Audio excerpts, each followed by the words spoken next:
Eu sou Manuel Carvalho e este é o P24. A Europa aposta no comércio global para travar a ameaça de Trump. And let me start with trade.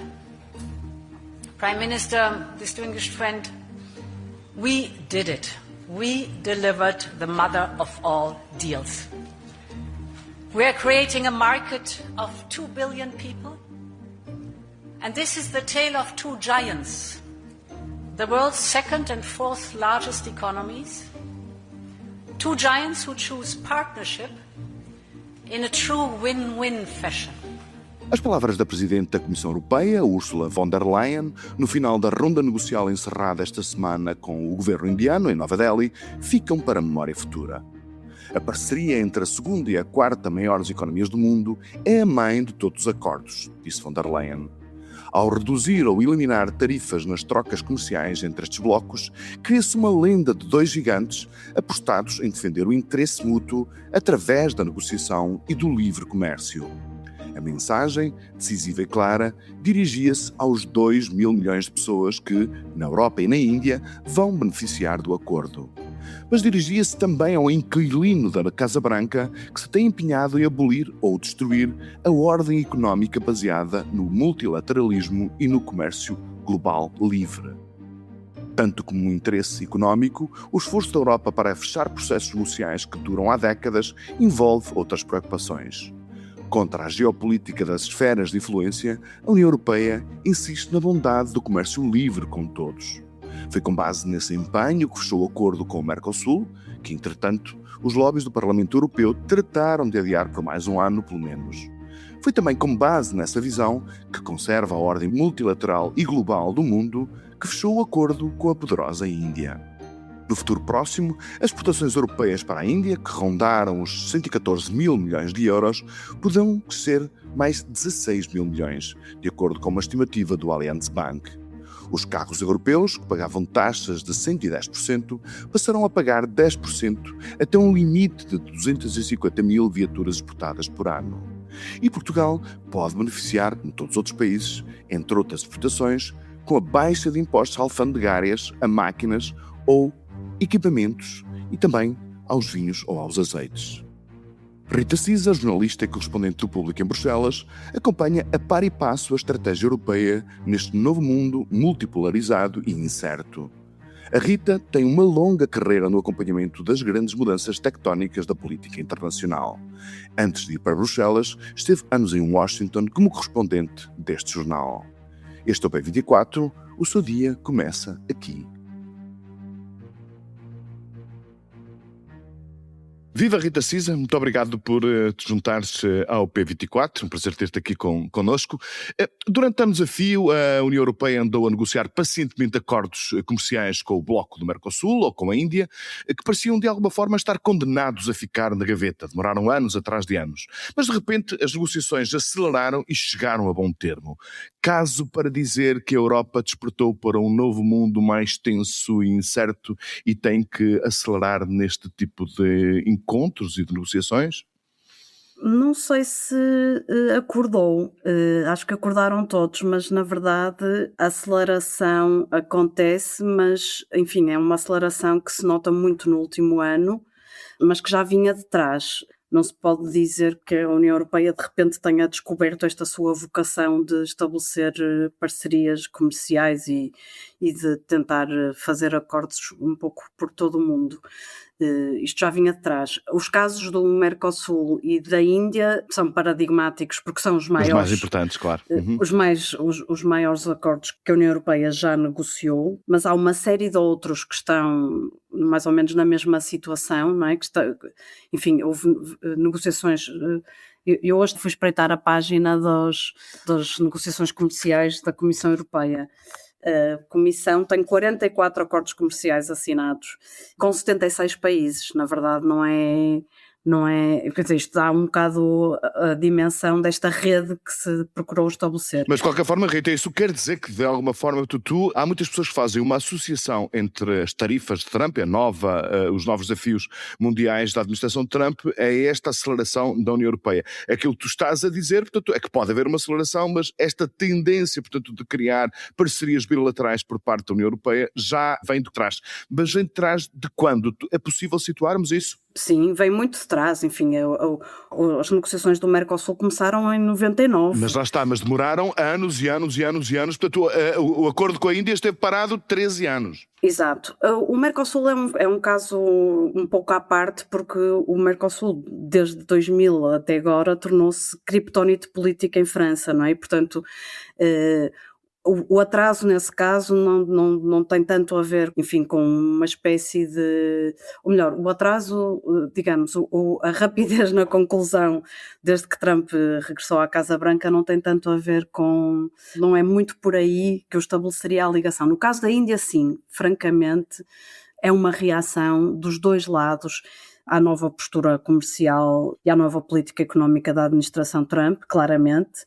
E enfim, em conversas aqui com as famosas fontes de Bruxelas, que nós não podemos nomear, mas, portanto, percebeu-se que houve sempre uma grande dificuldade em negociar com a Índia, e a partir do momento em que a administração Trump, porque a Índia também estava a negociar um acordo comercial com os Estados Unidos, não é? A partir do momento em que entram as chamadas tarifas recíprocas de Trump, as negociações com a União Europeia foram enormemente facilitadas e, portanto, toda a gente percebeu que neste ambiente, enfim, há dois gigantescos mercados, que são o da China e o dos Estados Unidos, ambos fortemente protecionistas nesta altura, e, portanto, toda a gente anda à procura de parceiros que sejam como a União Europeia se afirma, e de facto é, neste panorama, um parceiro estável, um parceiro de confiança. Uhum. E de alguma forma fica-se até com a sensação, portanto, que a preocupação estratégica da União Europeia é tornar-se de alguma forma, portanto, o bloco herdeiro de uma ordem mundial mais baseada na confiança, na negociação, na reciprocidade. Isto faz sentido?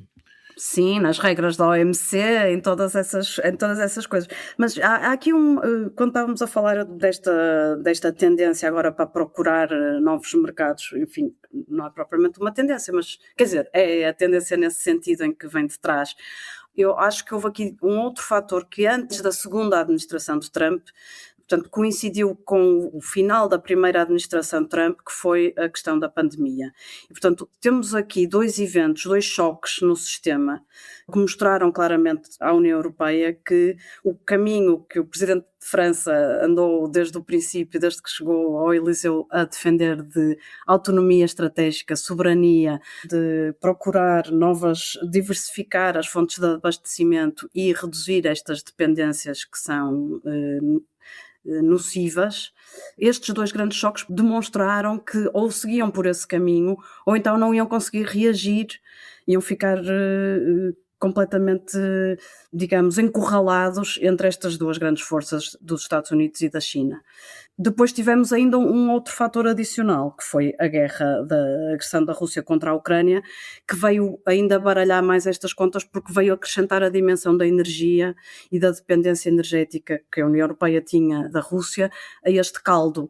E, portanto, houve de facto aqui nestes últimos anos, muito rapidamente, um investimento enorme de Bruxelas, porque as negociações comerciais são conduzidas pela Comissão Europeia, enfim, esta é uma competência delegada que os Estados-membros delegaram na Comissão, e portanto houve um investimento fortíssimo da Comissão, principalmente das comissões von der Leyen, mas como te digo, isto já vinha do passado. Aliás, o acordo do Mercosul foi, digamos, a sua versão A, foi fechada pela Comissão Juncker, não é? Portanto, o caminho já vinha a ser trilhado, mas de facto, como tu dizes, a pedrada no charco da administração Trump foi tão grande que aquilo que a União Europeia tinha para oferecer aos seus parceiros comerciais passou a ser muito mais apetecível, porque não é só a questão o que também explica um bocado as dificuldades em fechar estes acordos, é porque a União Europeia de facto oferece um mercado gigantesco a qualquer parceiro, não é? Mas a questão é que a União Europeia não fecha acordos comerciais que não envolvam capítulos de proteção do ambiente e sustentabilidade, de direitos sociais, que dificultam muito isto, porque tu tens muitos parceiros que não querem aceitar estas regras, não é? Não querem... Sim, mas ao mesmo tempo, neste caso em concreto, a Comissão Europeia prometeu, portanto, um investimento de 500 milhões de euros, portanto, no apoio, portanto, à descarbonização, portanto, das exportações indianas. Uma questão curiosa, neste Sim, acordo mas por outro lado também não lhes perdoou, como eles queriam, exato, não se deu. a aplicação do CBAM, não é? Portanto, há sempre aqui, a Comissão nisto tem um comportamento que é idêntico em todos os casos, em que paga reciprocidade com reciprocidade. Mas neste caso em concreto, na comparação deste acordo com o acordo com o Mercosul, há aqui uma questão interessante que eu gostaria que tu comentasses, que é o facto de bens sensíveis no comércio internacional, principalmente bens agrícolas, como sejam, por exemplo, o trigo ou o milho, desta vez não ficaram dentro do acordo, e isso lá está por causa da criptonite que a matéria da agricultura é na política interna da França. É a tua interpretação? Exato. Enfim, aprenderam um pouco a lição. Se bem que no caso do acordo do Mercosul, esses produtos sensíveis também estão salvaguardados, porque têm cotas baixíssimas. Certo. Mas estão inscritas, não é? Mas estão inscritas, sim. E no caso do da Índia, também há outros produtos que o setor agrícola vai considerar sensíveis, que ficam dentro do acordo. E esses também há um sistema de cotas também a funcionar. A questão é que é mais difícil medir, porque no caso do comércio com a Índia, o facto da Índia ser tão protecionista e ter tarifas tão altas, basicamente impediu o acesso dos produtos europeus à Índia. 110% de taxas alfandegárias sobre a importação de automóveis, por exemplo. Sim, quer dizer, as importações de automóveis, ainda hoje estivemos num briefing técnico sobre todas estas tarifas e, enfim, tudo o que significa este acordo. A redução das tarifas sobre os automóveis e a cota, que parece uma coisa minúscula, uma cota de 250 mil automóveis por ano, uma pessoa pensa assim, isto não é nada, não é? Quer dizer, tendo em conta que são 1.400 milhões de pessoas na Índia. Mas, na verdade, por causa das cotas de 150%, as exportações de automóveis para a Índia eram de 3 mil carros por ano. Quer dizer, não sei, imagino que haja stands em Portugal que vendem mais ou menos isso. Sim, ou mais, muito provavelmente, não é? E, enfim. Mas, portanto, lá está. Fala-se mais, isto é uma impressão minha que, enfim, eventualmente tu corrigirás que estás aí no coração das operações, digamos assim. Mas fica-se com a sensação de que o acordo de Mercosul foi mais falado, mais comentado que propriamente este acordo com a Índia, quando, comparativamente, a Índia é o quarto maior bloco económico mundial e, em vez de 700 milhões de habitantes, são, como tu disseste, 1.400 milhões. Como é que se explica isso? Ou sou eu que estou a ver mal o problema? Não, não sei explicar. Eu acho que é isso, é o facto do Mercosul ter estado tanto tempo na agenda, se ter tornado a grande bandeira da extrema-direita francesa. E não só, quer dizer, falamos na França porque a França é mesmo um caso, se tu fores a ver a ascensão da União Nacional, coincide quase com o início das negociações do Mercosul. Mas tens muitos outros países que envergam a mesma bandeira, os polacos, os austríacos, os irlandeses em menor medida. Portanto, o Mercosul transformou-se aqui um pouco numa... É até um caso, não sei, eu acho que a certa altura já começa a ser a explicação já tem que ser mais psicológica do que da racionalidade económica. Em relação à Índia, eu acho que passou completamente desapercebido. Foi mais pacífico de alguma forma também, não é? Primeiro porque as negociações tiveram muito tempo suspensas e quando foram retomadas, não foram retomadas com a mesma fanfarra, digamos assim, das do Mercosul, e eu acho que, sobretudo, o facto de, desde o princípio, Bruxelas ter feito passar a mensagem de que a agricultura não ia estar no acordo, que é mentira, porque a agricultura está no acordo, mas de facto até há uma semana, aliás, até ontem, ainda estávamos todos na dúvida, afinal, o que é que vai acontecer aos produtos agrícolas, vão estar dentro, sim, vão estar fora? Sendo que no acordo com o Mercosul é impossível retirar os produtos agrícolas da equação, porque, enfim, são a principal base de exportação da Argentina e do Brasil também, de alguma forma, não é? Exatamente, e não acontece o contrário, não é? Eu acho que a questão é, no caso da Índia, há aqui uma oportunidade muito evidente para os setores exportadores, que são também aqueles que beneficiam com o Mercosul, que é sobretudo os vinhos, os azeites, mas não há tanto, enfim, a carne bovina continua de fora, etc. Portanto, não há tanto esse, não imagino que haja, até porque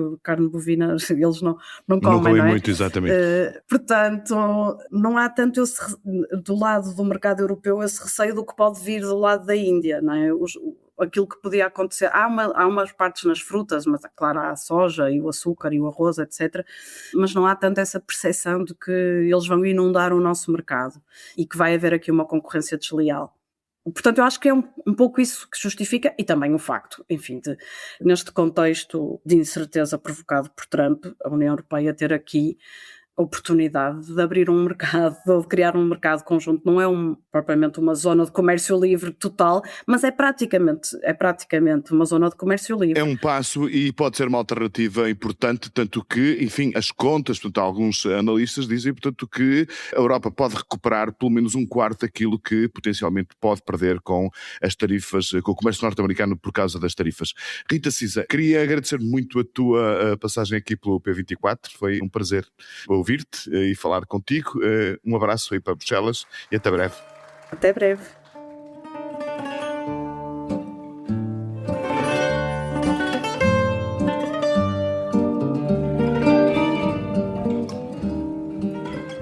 António Cheinho prometera nunca deixar a guitarra portuguesa até morrer. Ontem, o mestre que encantou e influenciou gerações, o artista genial que tanto fez para que o som da guitarra se transformasse, de alguma forma, no som da alma portuguesa, deixou-nos. Não sabemos se tinha a guitarra ao seu lado nesta terça-feira, o dia em que faria 88 anos e em que nos deixou.